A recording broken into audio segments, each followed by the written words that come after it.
We believe that the Centre will deliver multiple benefits. It will further enhance the reputation of the faculty. It will lead to an increase in research publications and also postgraduate students. It will attract significant external funding and also strengthen our collaborations and partnerships. And the Centre, of course, has the potential to become an institute within a couple of years, and that will further strengthen the faculty's reputation and impact. So to end, congratulations to Vivienne on the establishment of this centre, and thank you to everyone here present who are here in support of the launch of the centre. Thank you.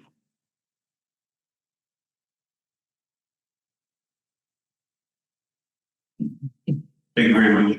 I've never been a dean, and I have no intention of becoming one. But one thing that I can tell you is that when you're dean, you do a lot of welcomes, you do a lot of thank yous. When things go wrong, you take a lot of the blame. When things are shining, the credit is shared. I know for a fact, I sometimes say, I sometimes ask for forgiveness than for permission. And I know my dean will probably call me maybe later, but I'm going to say this. He does an amazing work. And I often say when the position of deans is advertised in the future, you should have a disclaimer that says only magicians should apply. So I just want to say thank you very much for the opening and welcome, but also for the excellent job that he does in shepherding our faculty.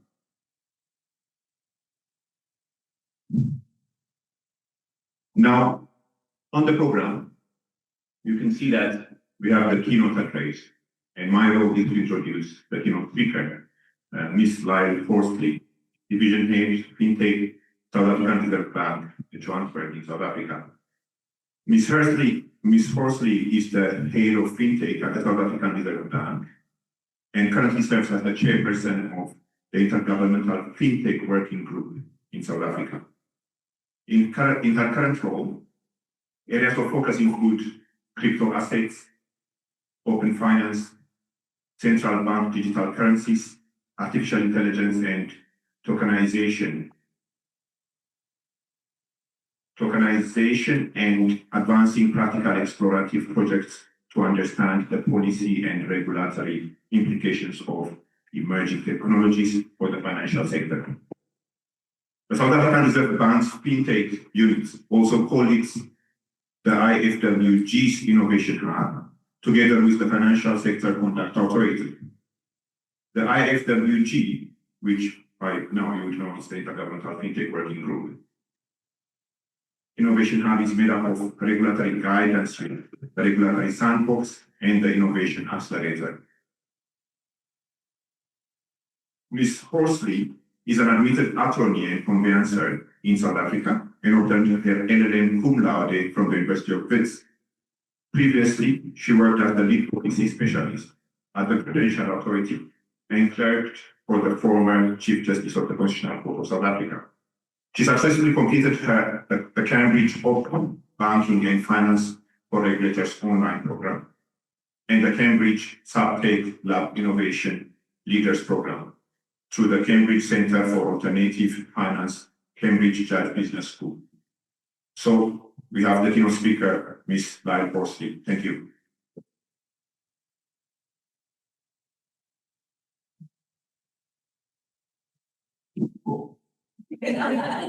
Quite an adjustment.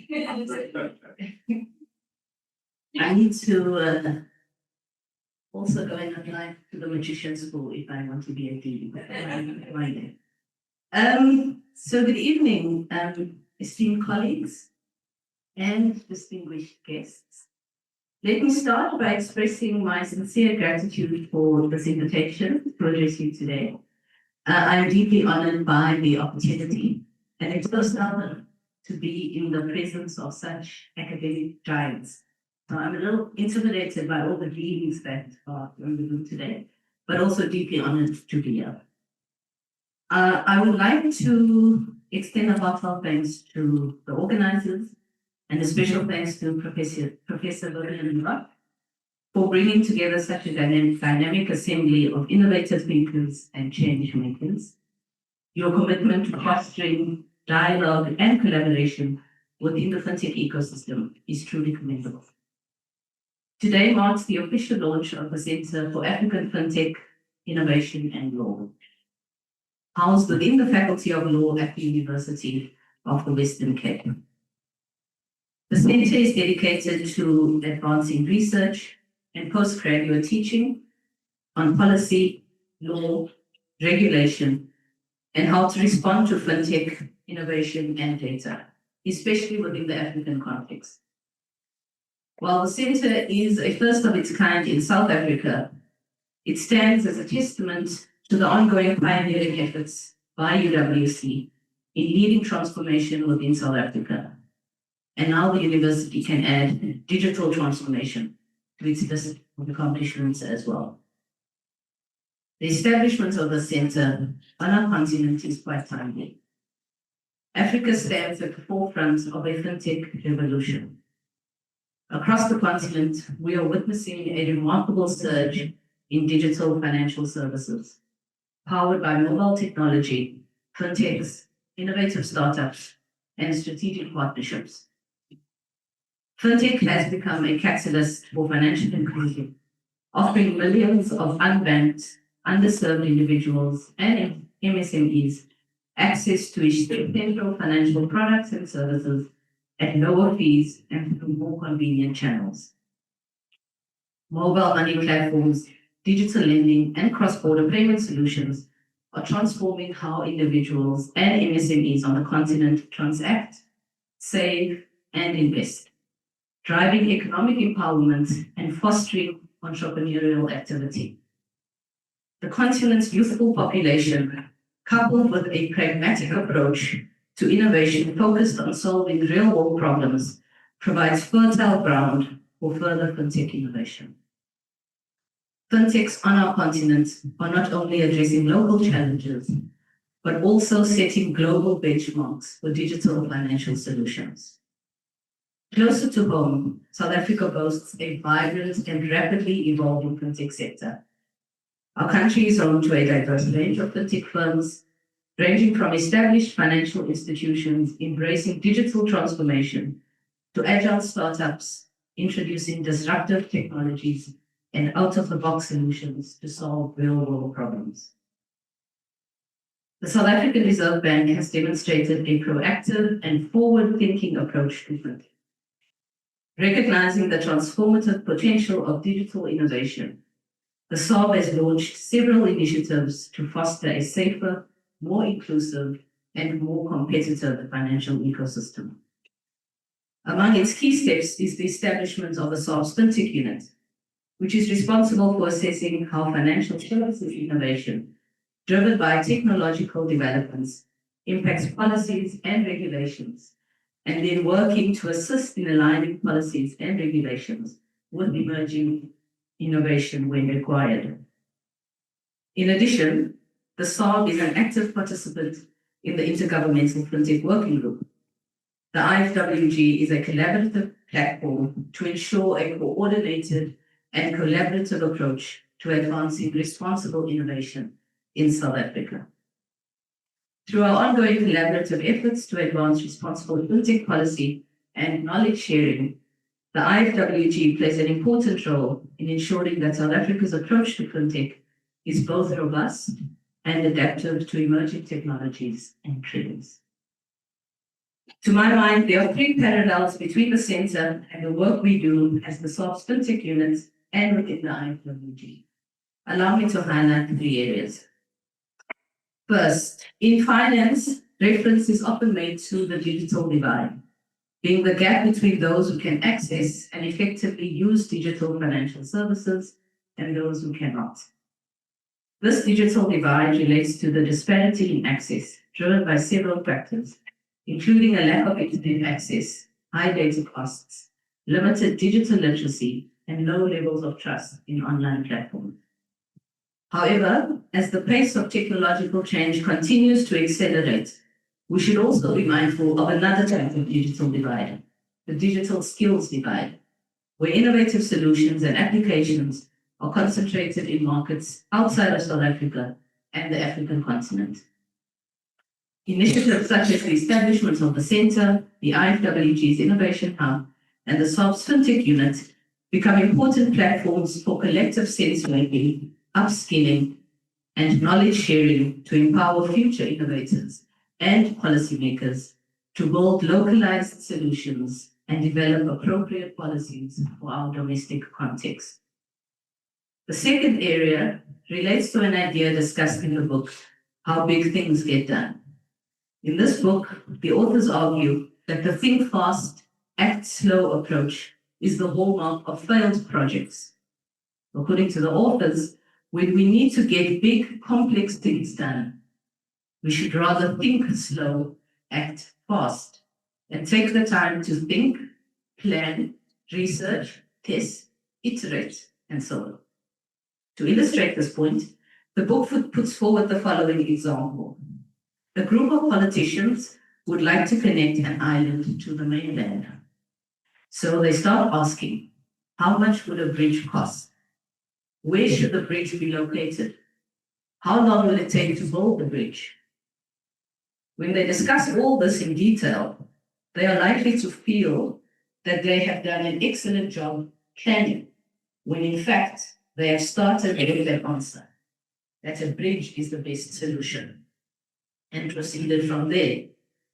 If they instead explored why they want to connect the island to the mainland, for example, to reduce travel time, to increase tourism, to allow for more connection between people of the island and the mainland, then new ideas would have come to the surface. What about a tunnel, ferries, or better broadband connectivity, etc.? In the Fintech units, our work is focused on gaining a deeper understanding of emerging technologies to make more informed decisions. We do this through research, analysis, thinking critically, testing new technologies, engaging in dialogue, and so on. Similarly, through the Center's work focused on research, analysis, and adopting an interdisciplinary and transdisciplinary approach, the Center also seems to be grounded in the think slow, act fast approach. The final area I want to touch on is on collaboration. As the IFWG, our members include various regulators and the Ministry of Finance. Fintech is cross-cutting and new technologies are becoming more integrated. Just take the example of a stablecoin. Is it a payment instrument? Is it an investment instrument? Is it a derivative product or a deposit?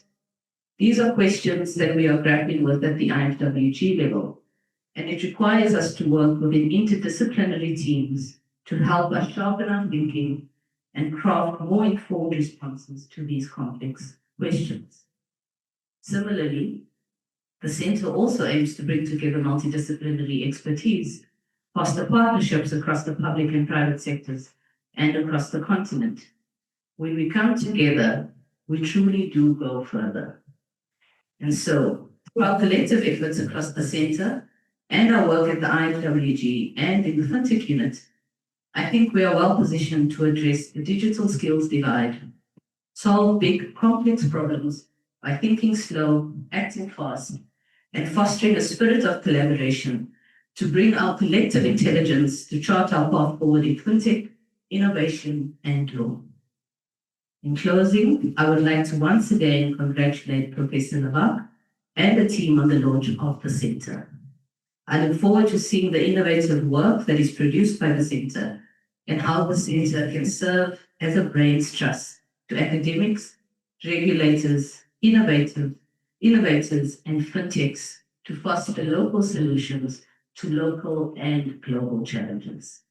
Thank you.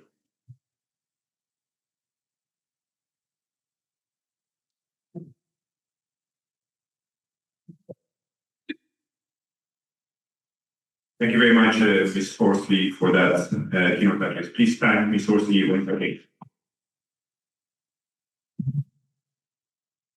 I'm not a subject matter expert, but as I sat down and listened, I kept on saying, that might be a PhD topic.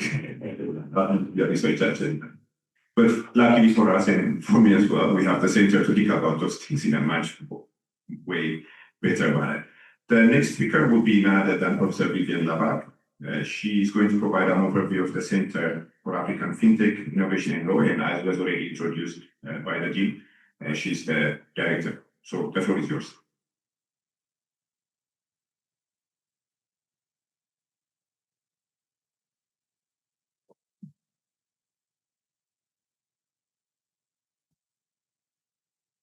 I also have the address. I think at this stage, good evening, ladies and gentlemen. I can say all protocol observed. Lyle, thank you. It's always wonderful this evening when they arrive. I said the way in which one leaves an employer, you can either leave an employer and never have anything to do with it, or you can have your former employer, South African Reserve Bank or SARB, show up here in force. I really appreciate your support. Honestly, it's really my privilege tonight to give a brief overview of our Center for African Fintech Innovation and Law on the occasion of our launch. This launch really marks I'm not going to say the end, but the beginning in a sense also, and it culminates from a lot of hard work. I thought back and I thought it's actually more than a year since this idea was born somewhere here in my brain, and the hard work started, and we didn't start from scratch, and I'm going to mention that a bit later in my address. Lyle has provided some context for us, some on fintech on the African continent, and specifically also in South Africa, but I also want to explain and give some context for the establishment of the center. The global economy is undergoing a transformative shift, and that is driven by technological advancements and innovation.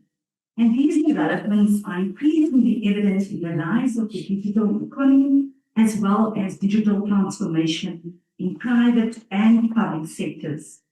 In particular, technology entails the application of scientific knowledge for practical purposes. We often think that technology is not really for practical purposes, but hopefully, if you use it correctly, it is supposed to be also for practical purposes, particularly in industry and in daily life. And we are not only speaking about fintech tonight, we're also speaking about innovation. And I want to say about innovation that the way in which we approach innovation is the fact that it refers to the creation of new methods, devices, or ideas that result in the development of novel goods and services or improvements to existing ones. It is innovation that drives demand for and further development of new technologies, and there's often an intersection between innovation and fintech. And one must bear in mind that not all forms of innovation are necessarily technologically based. Innovation is instrumental in driving this technological advancement, as I said, but that will also solve industries beyond the financial sector. And here I specifically want to mention key sectors, which include health, agriculture, and food security, environment, we're looking at climate change, education, culture, and the creative industry. And if one looks at the context on the African continent, there are a few things that I think would be worth mentioning. If we approach our work through African lens, first and foremost, South Africa, I always find it amazing when people say, I'm going to Africa. When you're in South Africa, go out there to Africa as if we're not on the African continent. We are indeed African. So when we look at the context on our continent, then there are a few things that really stand out for me. And it's because of the kind of socioeconomic factors and other factors that are at play that actually also very interestingly lead to the fact that both fintech and other forms of innovation find fertile ground. A combination of these socioeconomic factors and technological advancements that are driving the impressive growth of Africa's fintech and innovation sector. And here I want to mention that we have if I just look at the fintech, the growth of fintech on our continent, we have the four hubs with Nigeria, South Africa, Kenya, and Egypt accounting for 80% of all fintech innovations on our continent. There's been impressive growth. I'm not going to give you the data, don't worry, Dr. Lupton, you've heard it last week. I'm not going to give you the data tonight, but there's impressive growth when one looks not only at the growth of fintech startups. If we look at the revenue, if we look at fintech unicorns, for those who don't know, a fintech unicorn is when you reach your turnover is more than $1 billion in a very, very short time. And just as a matter of interest, we have 8. Overall, we've got 24 fintech unicorns in the world, 8 on our continent, and the latest 2, one in Nigeria, Moneypoint, and South Africa also has a fintech unicorn, and that is Time. So given what we know, what is interesting there are, and I want to mention 5, what are those influences that fintech, for example, have? Firstly, the democratization of financial services, which allows a broader segment of the population to access financial products and services. And Lyle alluded to that in financial inclusion. The decentralization of finance in terms of reducing reliance on traditional intermediaries and promoting peer-to-peer financial transactions and greater financial autonomy for users. So we have new entrants coming into the market as well. Why we have a data focus as well is because it also influences the datification of finance, in that financial services firms or fintechs are increasingly relying on data to derive and to drive decision-making processes, personalize customer experience, and manage risks. And this is one of the key areas in which the Innovation and Data Law Hub, which I'll refer to, will play a key role. In the first place, the platformization or integration of finance, in the sense that financial services are integrated into digital platforms that enable users to access a variety of services from a single interface. And finally, the automation of finance by means of enabling financial services to be executed automatically using technologies such as artificial intelligence. The combination of socioeconomic factors and technological advancements, as I said, are driving the impressive growth. And these factors include large unbanked population, also the digital divide that Lau mentioned, limited traditional infrastructure, mobile phone and internet penetration, and very importantly, a youthful and tech-savvy demographic. We are the youngest continent, with the average age being the youngest. Europe, very old population, and that is why the answers in innovation, in fintech, they're going to come from our continent, and that's an exciting space to be in. One of the things, and whilst new technologies, whether it's in any of the sectors, but I specifically want to say something about fintech, when you have these new technologies, there are various benefits. And some of those benefits, especially when it comes to innovation, which is an objective, a regulatory objective, competition, also be a regulatory objective, but you also find that the very same things that bring these benefits actually can pose risk. And there are various risks, and this is the in a sense, what we call in our fintech book, the regulatory conundrum. And this is a space that we research because we want to understand not only the competing interests, but how one can actually make sure that those interests can not only be balanced, but that they can also intersect and that we get a better outcome. So with maybe a final word on our continent, there are key instruments that I think play a very important role for our center and for the work that we will be doing with our partners.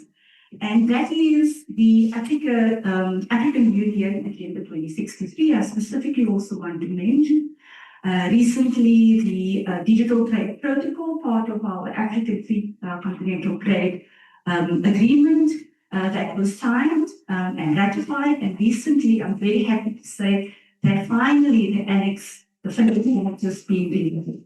Another development regionally is the fact that this Committee on Central Bank Governance has formed a fintech work group under their auspices that had very specific work that they need to do. And all of these actually align also with the United Nations, the Sustainable Development Goals, as well as our own, in South African context, National Development Plan. And then also recently, I think it was May, our president announced the digital transformation strategy and roadmap for South Africa, and that's specifically for government. And so what we're doing here is to ensure that where we have experience within the fintech sector, to look how we can leverage our experience also from a tech, and I know Albert is sitting here, from a civic tech perspective and other motivations. And I want to, before I introduce the hubs, I'm not going to go into all the details of the center because you have the brochure in front of you, but I want to mention 5 motivations and very briefly talk about collaboration. So our approach is a national or domestic, comparative African, regional, broader global south, and then a comparative analysis between global north and global south and ourselves. And the center comprises 3 hubs, namely the Fintech Law and Regulation Hub, the Innovation and Data Law Hub, and the Special Projects Hub. And I'm so pleased that some of my colleagues from UWC that are here tonight, they know that they will be very busy in the Special Projects Hub. One of the projects that we've already embarked upon is the Entrepreneurial Law Clinic. My colleagues from MMICA, the Migration and Mobilities Interdisciplinary Collective in Africa, we've worked on this since 2017. They're also here tonight, and we are looking at issues pertaining to sustainability issues pertaining to migration, mobilities, and technology. We're also exploring sustainable fintech and incubation research projects and criminal justice. I have this one leg in criminal justice as well, they know me. So you cannot do and be passionate about digital financial inclusion and not understanding that there is another part to it, that as you include, you also need to look at the financial integrity risk.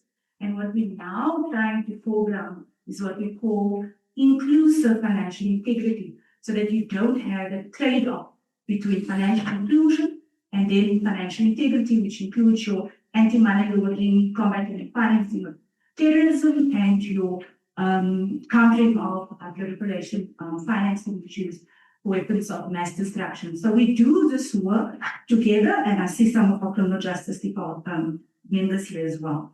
So the members, we have 2 departments. Our department, I'm actually in Mercantile and Labor Law Department. My head of department, Prof Lawack, is sitting over there.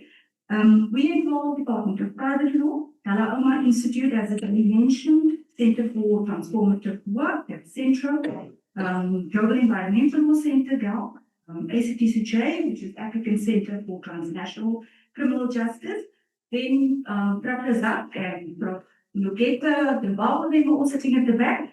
They're from the Institute for Social Development. That's why Prof Isu from the Dean of Economic and Management Sciences is here tonight.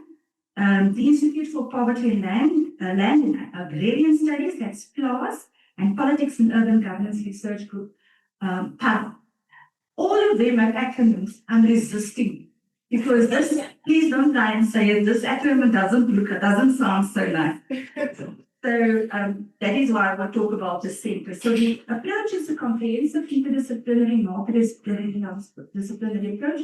And then 2 last points that I want to make is that our framing, intellectual framing, is based on the UWC framework. It's called the Scholarship Engagement for Societal Impact. And this is quite important, and this is the very reason why we are not doing our scholarly work in isolation, and why we are working with the regulators, with industry, with other academics. There's no competition. We would rather have you join us. That is why our sister universities are here, because the work is that much that there's space for everybody in the sun, and we are more than the sum of our parts. So the framing is that those different societies, and it's not limited to our community, which is our civil society, but all those different societies that I've mentioned are actually intertwined, and that we cannot do our work if we don't collaborate. And so in closing, I want to do or see, in a sense, appeal to you that the center has done a lot of work. We haven't started from scratch. We have quite, and I'm just going to ask you to scroll to the last slide, please. We have a huge cohort. This is our African, in 2021, I started the African Fintech Law and Regulation Network, which connects all my postgrad students. We have a cohort based supervision model. There are 5, 11 of them are mentored to collaborate in our previous Fintech book, that was published in 2023. And for the students to become authors and co-authors in that book. So there are a few in the audience tonight that will also wear the blue gown. The one with the red gown is actually so that's why he is also wearing the red gown. But we have there Dr. Puja on the left, and Dr. Kamalan Transman is here tonight, and then Dr. Iveshni Reddy is over here, and some of the South people know, a big colleague, our friend Dr. Vadeshri Rupla. This is a few photos. We've got 5 of them already in the group that have graduated. The rest are on a fast pace, actually 4 now, entering examination, and a new cohort, I think Prof Vivienne is going to be very happy, about 6 joining our group. So we have about 23 PhD students in our cohort and growing by the day. And we're inviting, this is a call for action. If you as regulators want to make a huge difference in the work that you do, I know that most of your lawyers, for example, internal counsel, they might be generalists, they're not specialists. And I think it's important that you become specialists as well. And that is why we went out to get so many from the PhDs with us. With those words, I know I went over my time, but I was, since we're only launching once, I'm sure that they will indulge me a little bit. Thank you so much, and please enjoy the evening.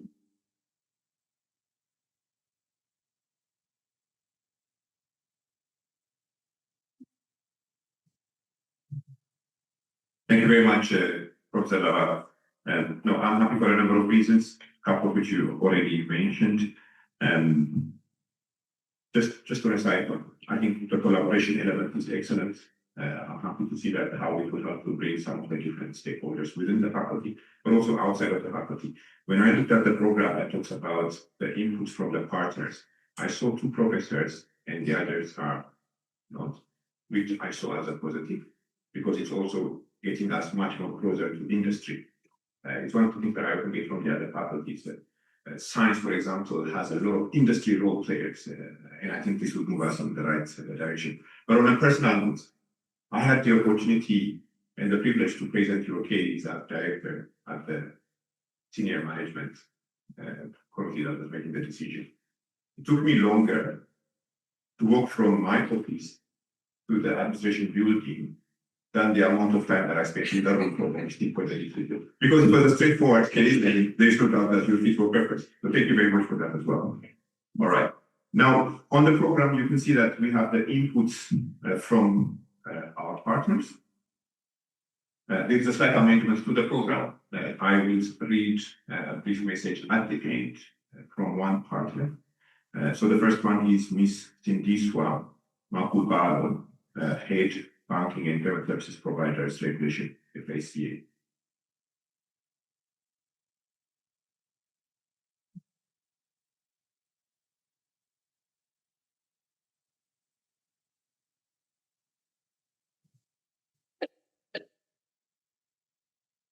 Good evening, good evening, good evening. You know, when you are in a room with lawyers and academia. You don't know if you must speak more or less. That's the case in hand. And then invoice follows you. Yeah, thank you so much, Prof, for the invite. Apologies for running late. I've been on the road in Cape Town since 5:12. To get here was a mission, but I'm glad that I'm here. And thank you to the UWC community at large. It is such an honor to be here today to witness the launch of this center, particularly at the time when innovation, when digital finance and fintech is really shaping, the future of the financial services. It's really shaping how we are going to do business for the future. So we take this, what is happening today here, very, very important. So my name is Cindy. I'm from the Financial Sector Conduct Regulator. We are a regulator that is very much focused and very much obsessed by customer protection. So anything that is happening in the sector that seems to touch on our customers, we take very close to. And when we talk innovation, we're very interested in what we call responsible innovation, because for us it matters that we balance innovation with customer protection. And so that's really our interest in the conversations of fintech, in the conversations of innovation and such. So at FSCA, we have made fintech and disruptive technologies a strategic priority. As such, we have set up a fintech department that is very much focused on providing regulatory guidance to the fintechs, but also is very much swamped with conducting research on emerging developments. Now, you can imagine that as a regulator, when we're talking about capacity to conduct research, it's not really our forte. And when centers of this nature, are launched, we take quite keen interest, because it then means that what we are struggling with, we've got a body that we can work and partner with to do that piece of work for us. So, Prof, I thought I could just briefly touch as well as to why this center matters to us at the FSCA. As a start, we believe that it is really going to contribute immensely to building capabilities, that will equip, students, but also it will equip industry in the knowledge to engage in fintech innovation. We can always talk about innovation, but we do need, empowerment. We do need our customers to properly understand. We do need the startups as well to fully understand and grasp what does fintech innovation is all about.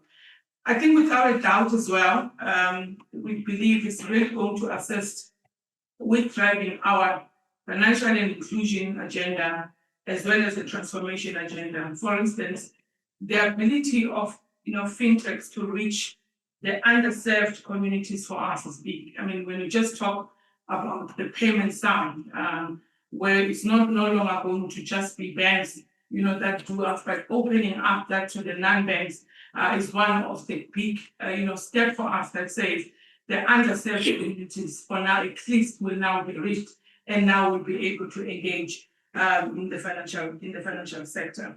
But also when we look at us as the FSA, we don't just see ourselves as gatekeepers, but we see ourselves as partners in innovation. So collaboration, as you just mentioned, is going to be key as we shape, how the sector will look like, but also how the fintech ecosystem will look like going forward. So our hope for the center is that it's going to offer research. We are hungry for that research. It's going to offer thought leadership and education around fintech topics. As we're standing here today, we're talking a lot about digital identity. We need a lot of information around that. We need a lot of information around open banking, the pros and cons, more especially as to how it matters to the consumer. We need a lot of information around alternative finance and many other things that we're hoping a center of this nature could help us, cover those.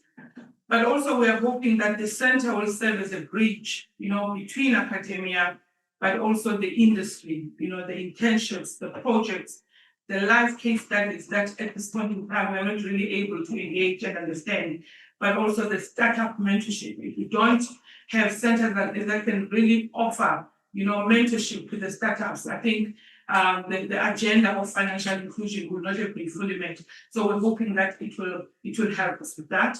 We're hoping that it's going to contribute, to the regulatory policies that we are framing. As I said, that if our fintech department, as small as it is also trying to do research, there are a lot of things that we may miss. So we're hoping that the research that will come out will help us inform that, but also emphasize continuous learning. I mean, if we look at the fintech landscape is changing so fast, and that means, everyone in the value system has to be agile. But most importantly, I think as regulators and my colleagues are in the room, we have to learn to be adaptive. We can't be, Bonnie will come after me, but you probably will agree, we can't be held up with how we did things 20 years ago. We really have to be adaptive to how things are. But most importantly, as I leave the stage, is balancing that innovation with consumer protection. I want to leave that with you, Prof, to say, with all the beautiful ideas that are going to come as fintechs are coming up, for us, it's so important that we can sleep well at night knowing that our customers are protected at the end of the day. So thank you so much and congratulations.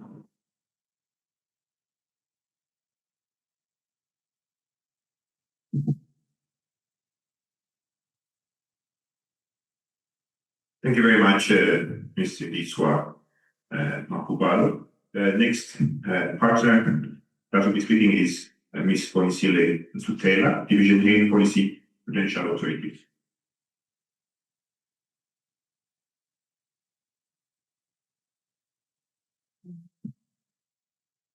Thank you so much.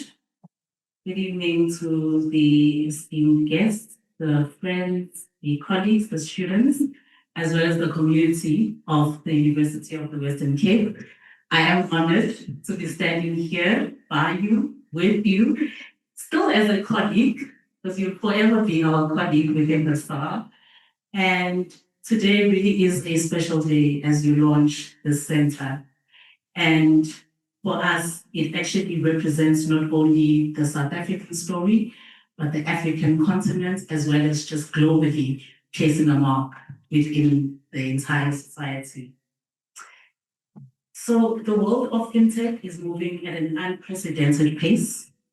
Innovations in payments, lending, blockchain, artificial intelligence, digital currencies, only to mention but a few, are transforming the way that we interact with money, especially through expanded access to financial products and services, as well as Lau mentioned, lower transaction costs.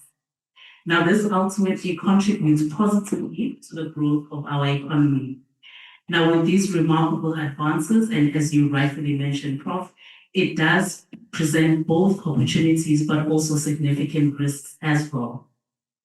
And so ours is to make sure that we are still responsible in ensuring that fintech is harnessed for the good of all of our people, in that it bridges divides, opens new doors, and supports inclusive growth across Africa and the globe at large.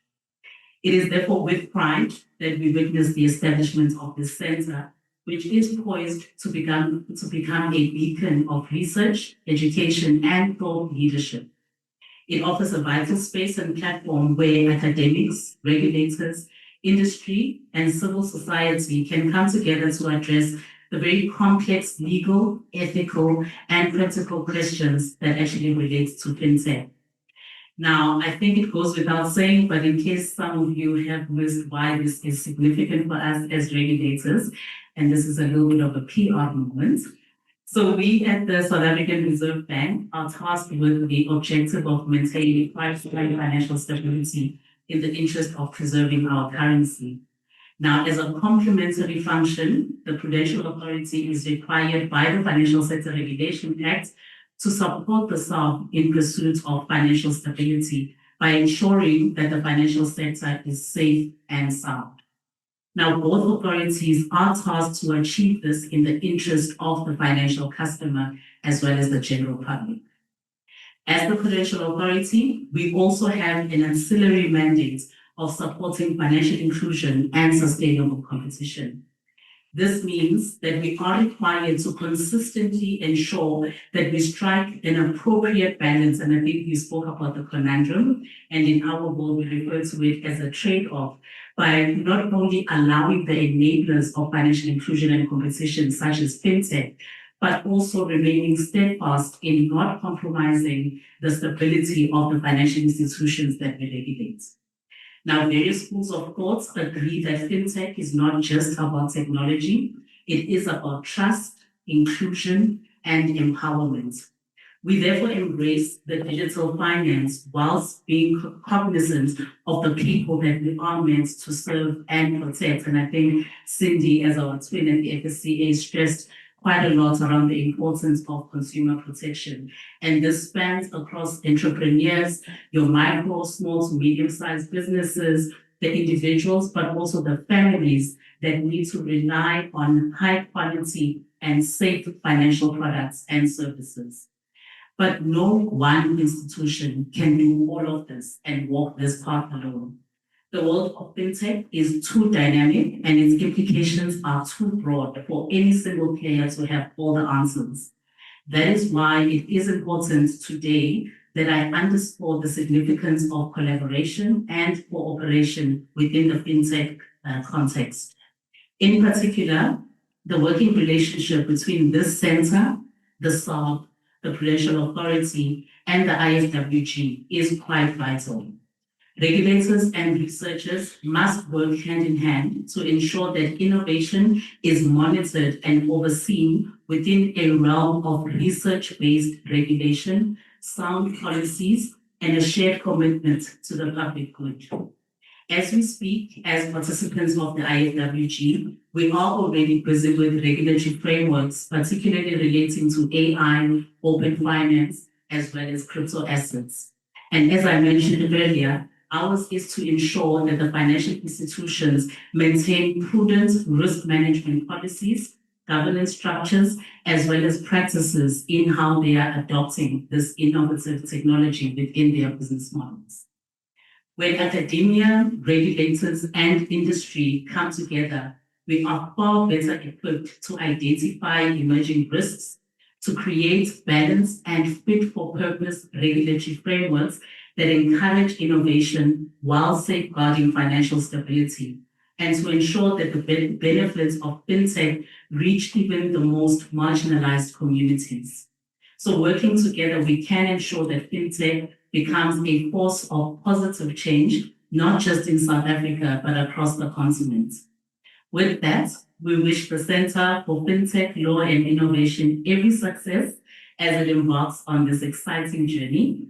May your work inspire collaboration, drive meaningful innovation, and help shape a future where fintech truly serves the people of Africa.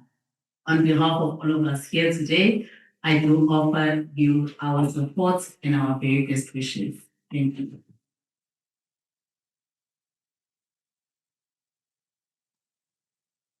Thank you very much, Ms. Borisile Taylor.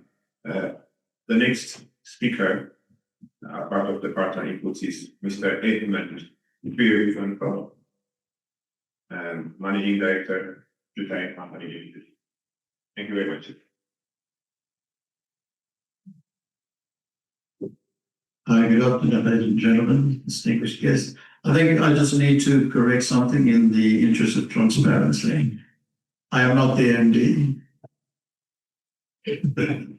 I know I sometimes behave like that, but I'm not. We don't have that structure anymore. We have a CEO with an executive team, and I'm the Chief Content and Product Officer. Thank you. I've heard of people using professor and doctor, and before up with them. I don't want to be that guy.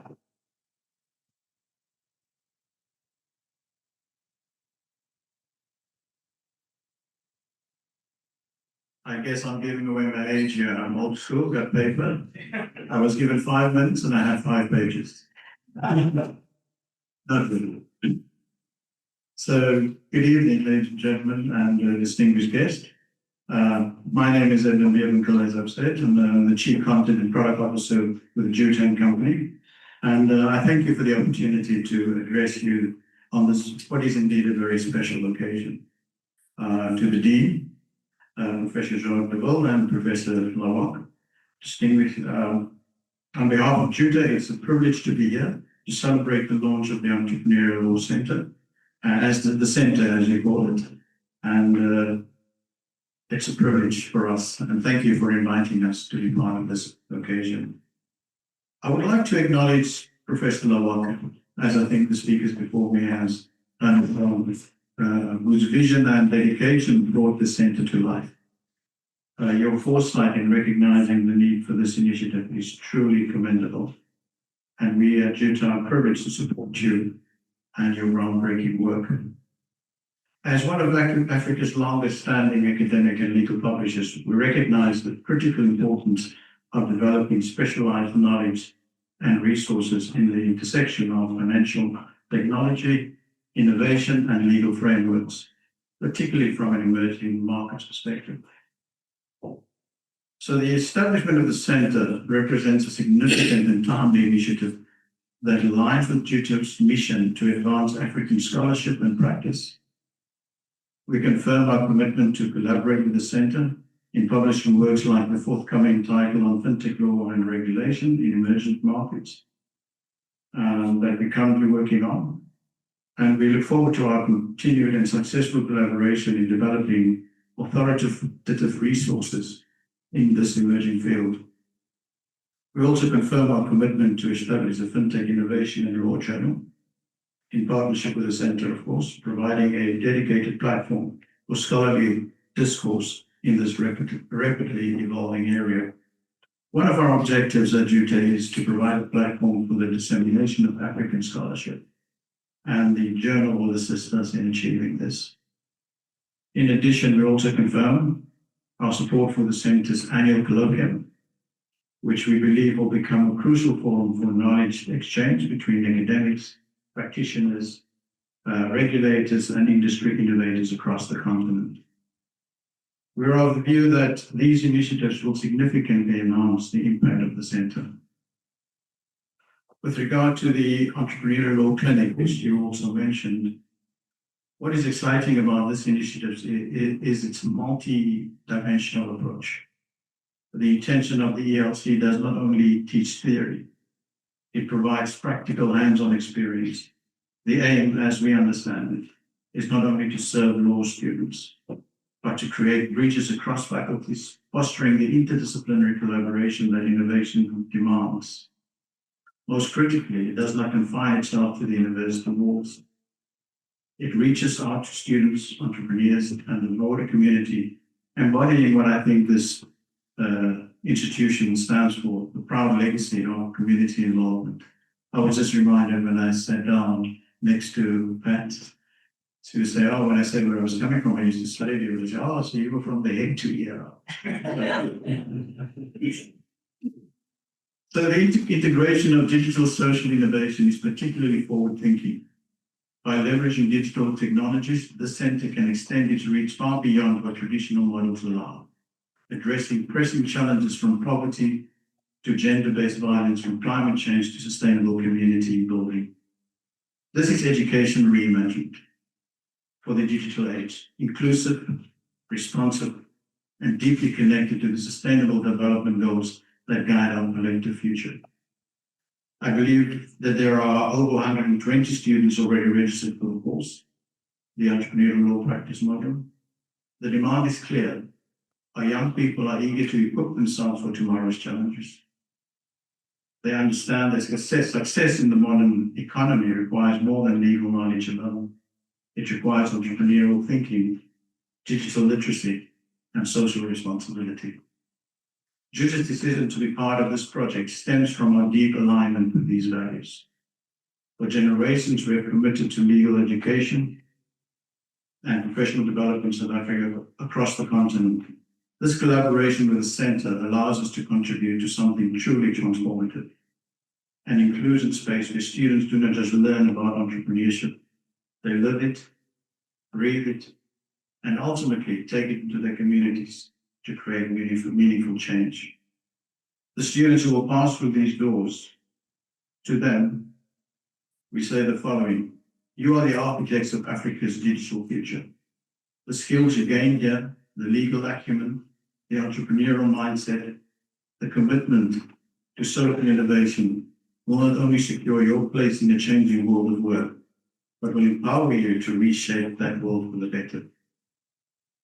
To the Dean and Professor Lawack and the UWC Law Faculty, as well as the University Administration, thank you for the leadership and vision. And to everyone gathered here, let us celebrate not just the launch of a center, but the launch of countless futures. Futures that begin here at UWC and hopefully ripple outward to transform communities, industries, and lives across our continent. JUTA is proud to stand with you in this endeavor and remains committed to supporting the center through its establishment phase and beyond. Together, let us build a more inclusive, innovative, and entrepreneurial future. We build possibilities together. Thank you.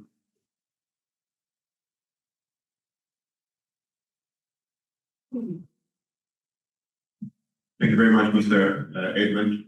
Correction were noted. Even though Professor Lawack said that's how we be experienced. All right. The next speaker is Mr. Dalbert Chamberlain, CEO of Century, Center for Financial Regulation, including Mobilities.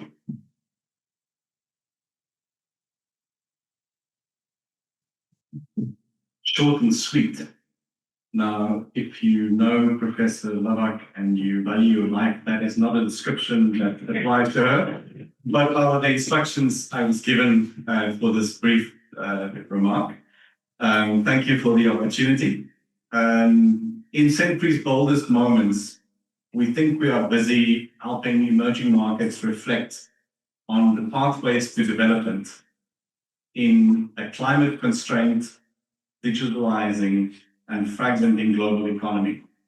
Now, these are really complex times for emerging markets to find their way and build pathways to prosperity. And the subject matter clearly overlaps with the interests and vision of what Professor Lawack is proposing here for the center. The challenges are complex. They happen at multiple levels of altitude across countries. I mean, how do we deal with the regulation or governance of hyperscalers that are not even properly under the jurisdiction of a single country, never mind a small emerging market? How do we deal with issues of sovereignty, national sovereignty, data and digital sovereignty, which you can't dictate as a country within your legislative system, but can only negotiate in compacts?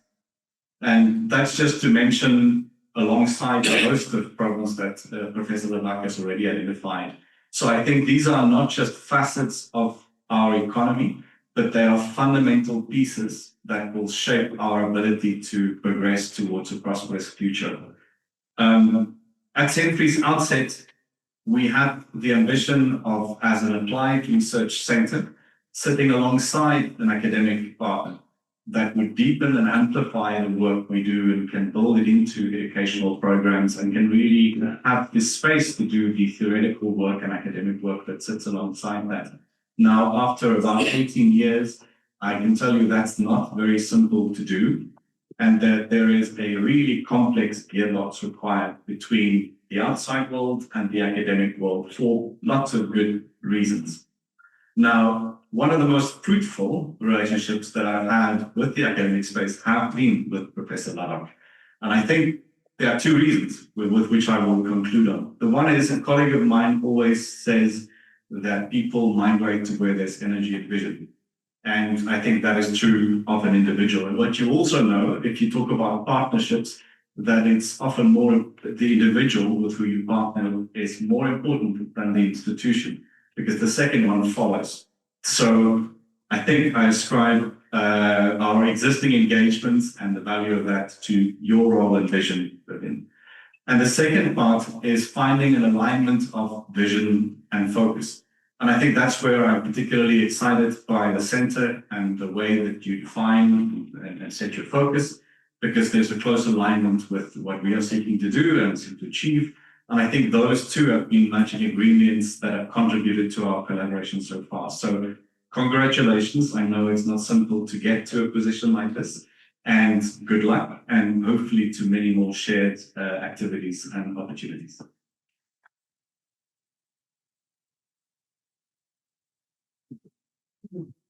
Very much, Mr. Chamberlain, for those remarks. Professor Kyle Lupton, Director, Center for Banking Law, University of Johannesburg, over to you, sir.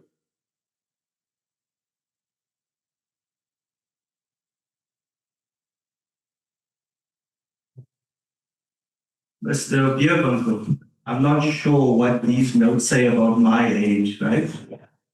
Perhaps that I'm an old soul. Good evening, distinguished guests, colleagues, and friends. It's a great privilege to join you this evening to celebrate the launch of CAFIL. I love that. On behalf of the Center for Banking Law at the University of Johannesburg, I extend my warmest congratulations to the University of the Western Cape, Faculty of Law, as well as Professor Vivienne Lawack on this remarkable achievement. This launch is an important milestone for African legal scholarship. CAFIL's focus on financial law and regulation in Africa speaks to the heart of what many academics are striving for, and that is research and teaching that prioritizes the African perspective. The collaboration between CAFIL and the Center for Banking Law is built on a shared belief that law should not only respond to innovation, but guide it as well, ensuring that technological advancement supports inclusion, integrity, and sustainability. And together, we are exploring how digital transformation can strengthen financial systems, support SMEs, and expand access to financial services across the African continent. Under Professor Lawack's leadership, CAFIL has already become a hub for interdisciplinary research and postgraduate excellence. We are excited about the ongoing and joint initiatives, from collaborative research projects to shared lectures on fintech and regulation in Africa, payment systems, as well as sustainable finance. This partnership ultimately unites two leading centers of legal scholarship, one in Gauteng and one in the Western Cape. And we have a common mission, and that is to build knowledge that empowers Africa's digital and financial future. To Professor Lawack and the CAFIL team, congratulations once again. We at the Center for Banking Law look forward to a strong and enduring partnership that advances innovation, inclusion, and impact across the African continent. Thank you very much.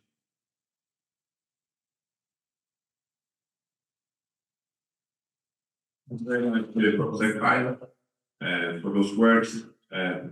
Next on the program is Mr. Agisho Ichava, Chairperson, Fintech Association of South Africa.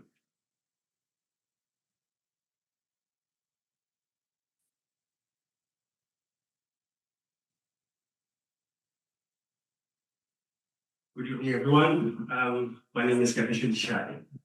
Prof, can I just say congratulations? I'm very proud of my criteria. I know a few weeks ago when we said in a few, I think one of the panels for G20, we're discussing this initiative with you. Good to be here, thank you. And to the Dean, I truly appreciate it's an honor to be here. Equally important colleagues, I just want to acknowledge my wife. Yeah.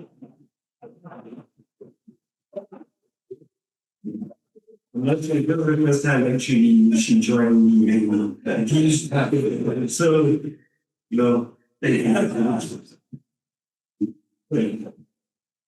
okay, on a serious note, on behalf of the Fintech Association of South Africa, I'd like to say I'm honored to celebrate the launch of the center. I must say it goes beyond just a center. It's about Mobilities. It's about and the rest is about our people in our townships and rural areas, not only in South Africa, but also in the continent. So yes, the academics, well, I'm not, well, I'm aspired to be one. I'm finishing off my master's program, so I am. But bringing back home, it's about the impact of that we have on our people, right? And when I say our people, I'm not only talking about the financially excluded, I'm talking about the enablers. Financial inclusion is not only about those that we want to, the end users, but also the enablers. Think about it for a second. When you're talking about who knows the true need of the people that you want to include financially, except those that actually live around them. What I'm saying here is that we do have people, obviously, we're talking about 100 billion rands that is circulating in our townships in South Africa. But majority of it is people that really want their hands on are those that are coming from the aircons up north and in the suburbs. But those that actually, that 100 billion rands should actually be circulating amongst the people in the townships. So when we talk about financial inclusions and enablement and financial literacy, we need to start teaching those that are coming from the townships to run their own fintechs. So me standing here from the Fintech Association of South Africa, we say that while we build the tools, the legal framework lines here, we have constant conversations with the regulators. But I think academia is also important, but not only about training the minds, but also start teaching those that are that are learning through the system. So it's important that we make sure that they are included as well. So, Prof, from the Fintech Association, I'd just like to say that congratulations on setting up the center. And Africa is important. And I think it's important as well that we work together as the industry, the sector, the regulator, and obviously the academic landscape. And also to ensure that we make, we include those that are coming behind us. Thank you.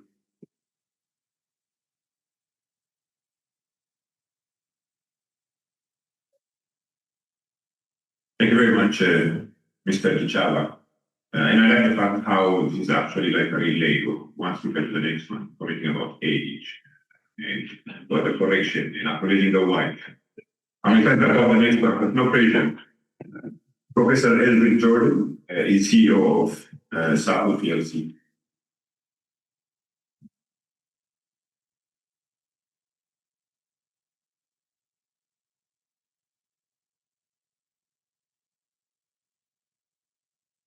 Good evening, everyone. It's good to see so many faces that I know. It's good to be back. Distinguished guests, colleagues, friends, Your Excellency, the former Speaker of the Nelson Mandela Bay Municipality, it is a massive honor to join you this evening to celebrate this launch, the Center of African Fintech Innovation Annual. It's a visionary initiative of the UWC's Faculty of Law. And so a massive congratulations to Prof and your team for establishing the center that will no doubt become a cornerstone of Africa's digital transformation story. The center arrives at a crucial moment in our continent's evolution, a moment where partnerships will determine whether innovation becomes inclusive or exclusive. whether digital transformation empowers citizens or deepens the divides.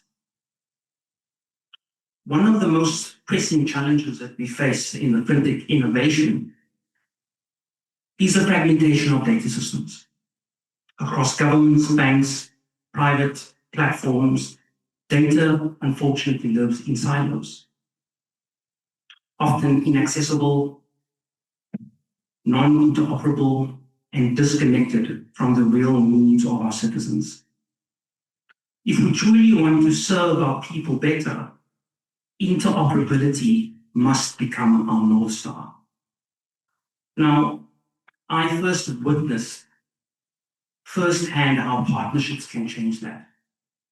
During COVID-19, GovChat, where I was a founder, partnered with SASSA and the Department of Social Development to amend the Social Assistance Act, enabling well over 15 million South Africans to digitally apply for the access to social relief grants without setting a foot in a SASSA office. That experience taught us something, that digital technology is not merely a convenience. It is an enabler of dignity, inclusion, hope, when deployed in public interest. But the pandemic also surfaced some very difficult questions. Questions that this center is uniquely positioned to explore. And in my recent book, The Silicon Empire versus Social Impact, I asked, when we build public interest technology on private infrastructure, who holds this data? Who defines the rules? And who ensures that startups and civic innovators are not muscled out by big tech's market dominance? I believe that this center's mission to strengthen policy, law, and regulation around fintech and innovation is therefore not just an academic one. It is deeply ethical and strategically urgent. It reminds us that public and private sectors must both respect and redefine their roles in this new digital era. Because right now, often we see the private sector play the role of government, setting digital policy, not by democratic debate. And so the center will help us rebalance that equation. It will convene scholars, regulators, and entrepreneurs to co-design these legal frameworks that protect citizens, unlock innovation, but more importantly, that build trust in Africa. So today, as we celebrate this milestone, let us also commit to this partnership across sectors, across borders, across disciplines, because only together can we build an Africa where fintech innovation truly serves the public good. Congratulations, Prof, and the entire team. The continent is watching, and we are cheering you on. Thank you.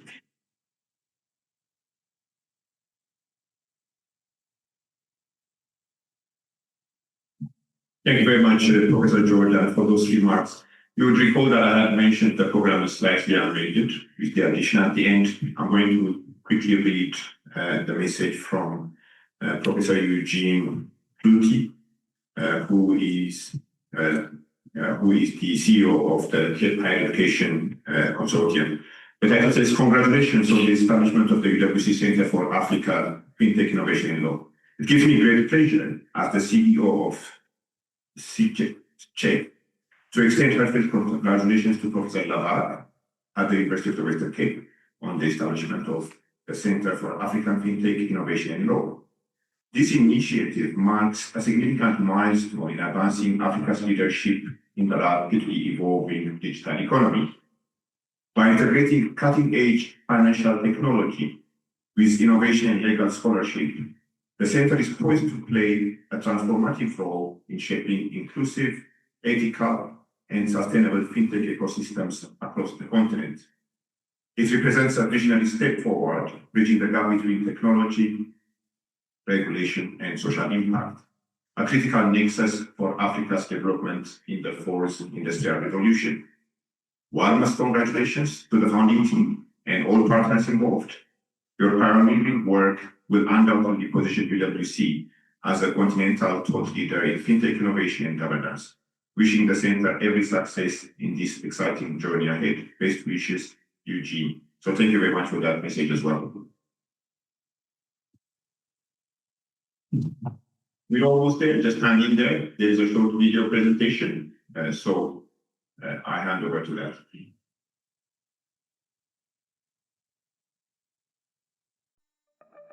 Congratulations to the University of Western Cape for launching the era of legal innovation through Center for African Fintech Innovation and Law. Fintech is rapidly expanding across Africa. Its potential is enormous. What we need now are spaces like this center where these great insights, innovation, and impacts are presented and discussed. This center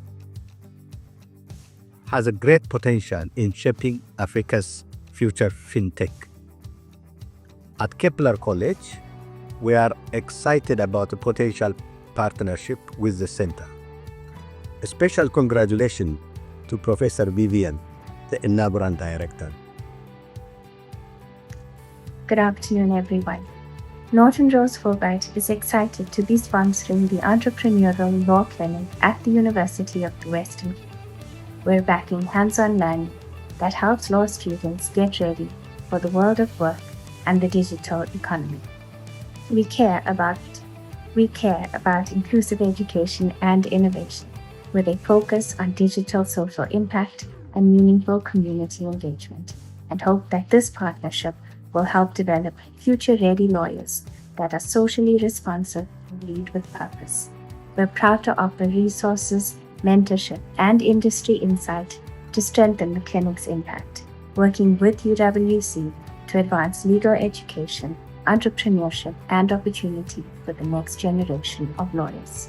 Thank you. Today, as the Head of Innovation and Collaboration at the Companies and Intellectual Property Commission, the CIPC, I would like to take this opportunity to congratulate the University of the Western Cape on the establishment of the Centre. This is a landmark moment not only for academia, but for the broader innovation ecosystem in South Africa and across the continent. South Africa's Global Innovation Index ranking has shown encouraging movement in recent years. We are currently placed 69th out of about 130 countries. That's according to the latest GII, the Global Innovation Index report. And we remain among the top innovators in sub-Saharan Africa, trailing only Mauritius. So it means that our startup ecosystems continue to make inroads. Actually, we rank 52nd globally in the 2024 Startup Blink Index, a sign that our foundations are strong. The new center at UWC is therefore perfectly timed. It is our privilege as regulators to partner more closely with academic institutions and centers of excellence like these. Together we can align our regulatory frameworks with emerging realities in fintech innovation. We can ensure legal certainty for entrepreneurs and promote responsible yet bold experimentation. To the UWC team, your work will help to close gaps in research, policy and education, enabling innovation that is inclusive, sustainable and globally competitive. At the CIPC, we stand ready to collaborate in developing policy, supporting regulatory sandboxes, facilitating capacity building and creating a shared space for regulatory and academic engagement. Together we have this opportunity to move the country and the continent further up the innovation rankings globally, but we can also ensure that our innovation delivers real measurable benefit to citizens, to firms, and to the continent as a whole. So once again, congratulations and well done to UWC.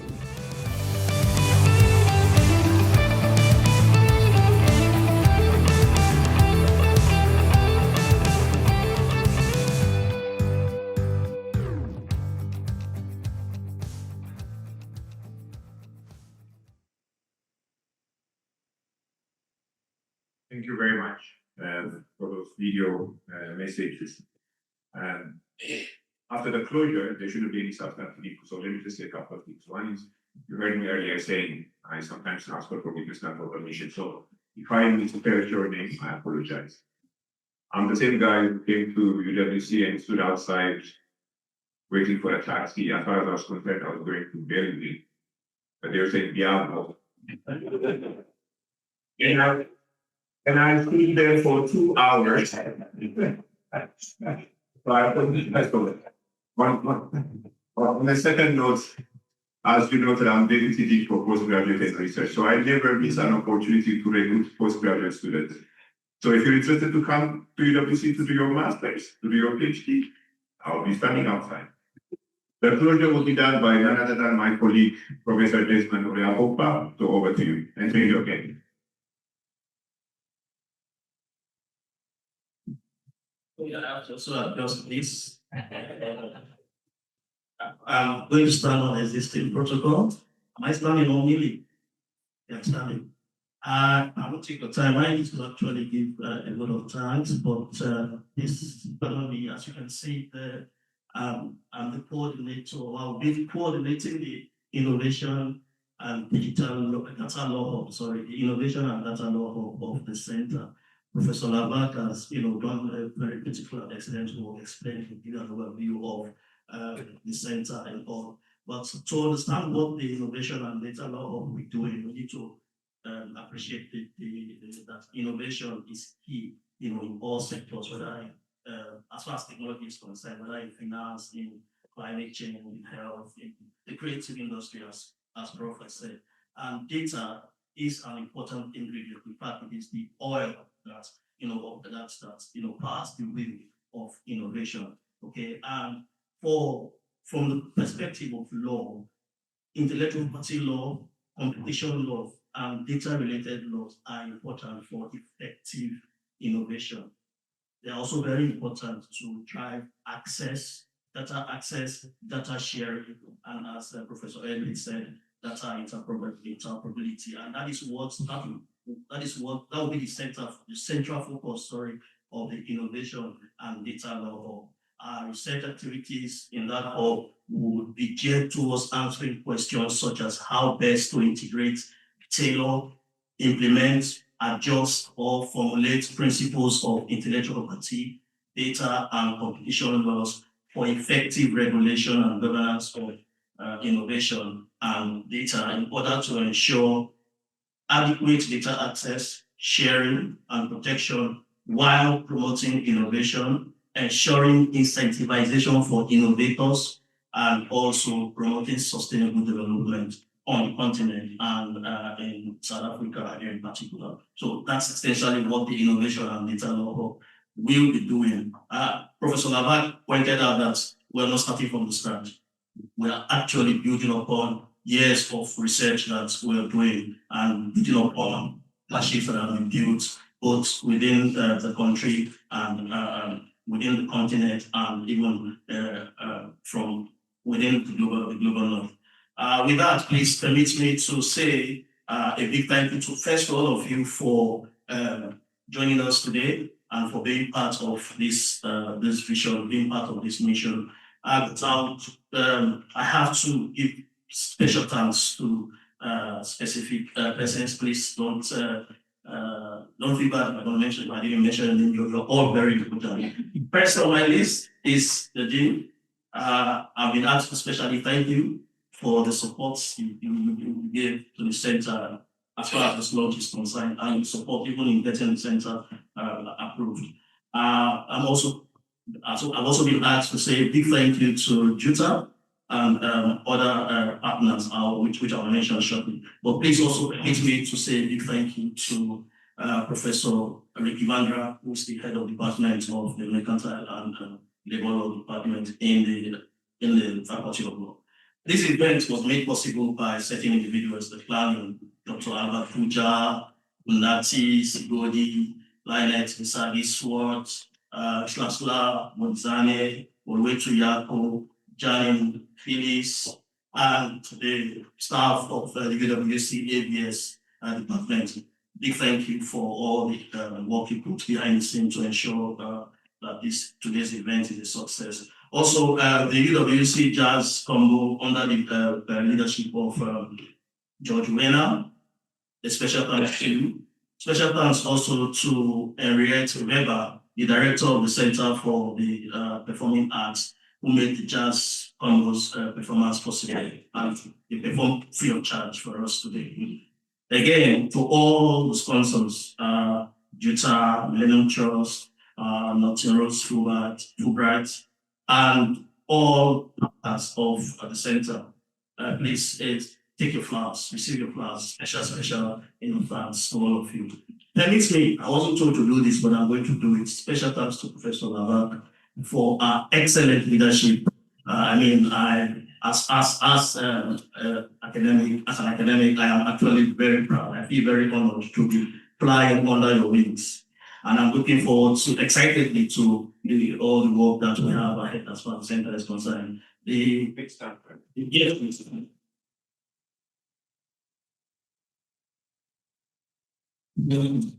I'm thank you also to the program director. Thank you very much. You deserve the flowers. Yeah. Do I have the powers to close the event?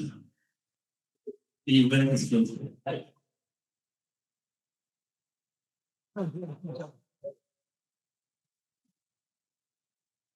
This is closed upstairs for refreshments and interesting. You've been an amazing group and we really appreciate your presence.